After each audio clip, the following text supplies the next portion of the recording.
Jednog jutra u gradu profesora Baltazara dan je naopako počeo za Tomovog tatu.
Dobra ga i nered.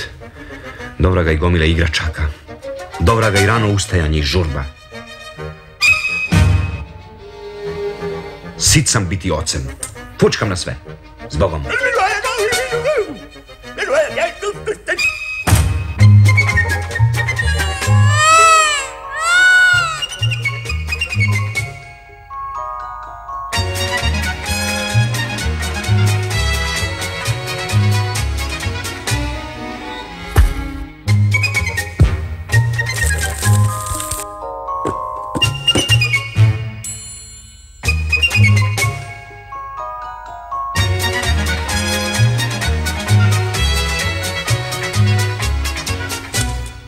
Zar ne izgledam kao tata? A Tomov tata bio je doktor za životinje.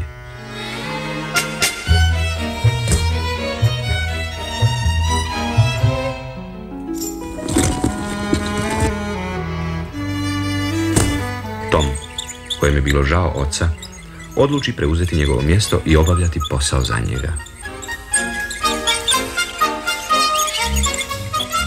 Prvo, bila je tu deva Abdullah, kojoj je jedna grba bila na pogrešnom mjestu.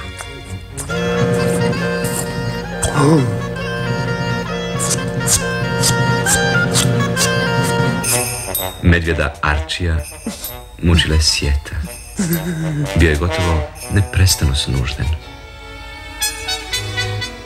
Poneki put pokušao bi se nečim zabaviti, ali ubrzo bi izgubio volju.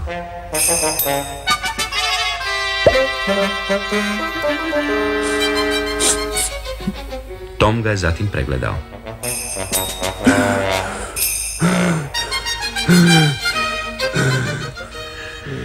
Bio je to prilično složen slučaj. Evo nečeg što bi moglo probuditi Arčijev interes.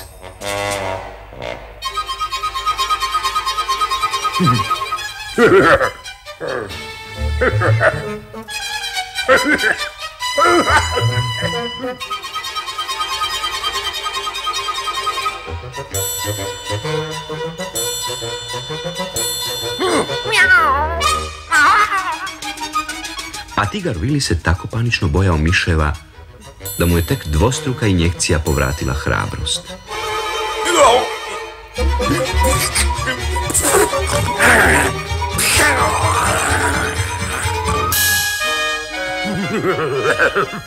Ili krokodil Stanley, koji je bio alergičan na bake. Ili recimo slonić Koko, čija je surla patila od začepljenja.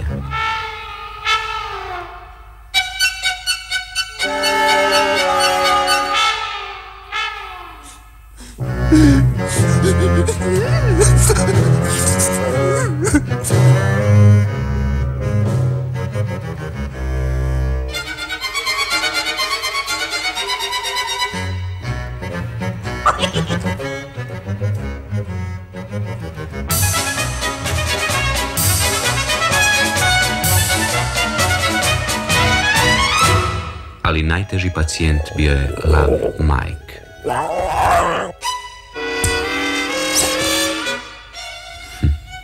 Da, On je bolovao od strašnog kruljenja u želucu. Međutim, kako bi bilo da pokušamo sa...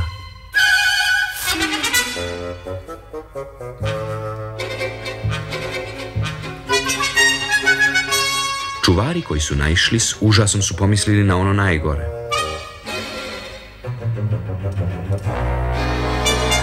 Tomov se otac predomislio i vratio kući, gdje nije zatekao sina. Sav zabrinut potrčao je da ga potraži. Opazivši svoje i Tomove stvari oko lava majka, zanijemio je i on svijestio se. Čuvari su pohitali po pomoć.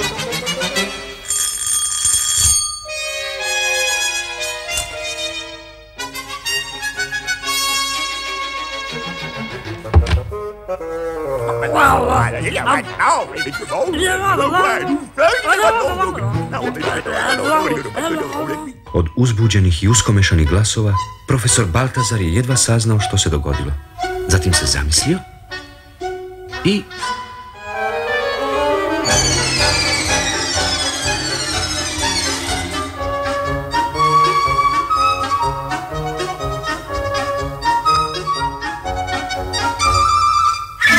izumio specijalni rentgen da bi ispitao majkov želudac. A zatim su svi pohitali natrag u zoo.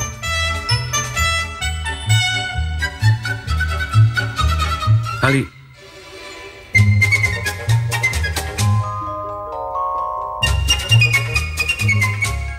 Tom, pa zar je to moguće? Mike je sav blažen jeo sladoled koji mu je Tom donio, jer je upravo to bilo pravo sredstvo za majkov želudac.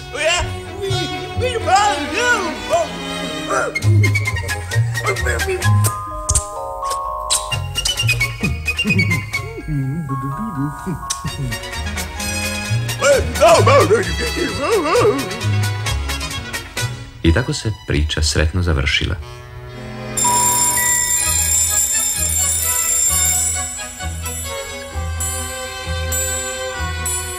Tomov tata je od sada svakog jutra vodio Toma sa sobom na posao.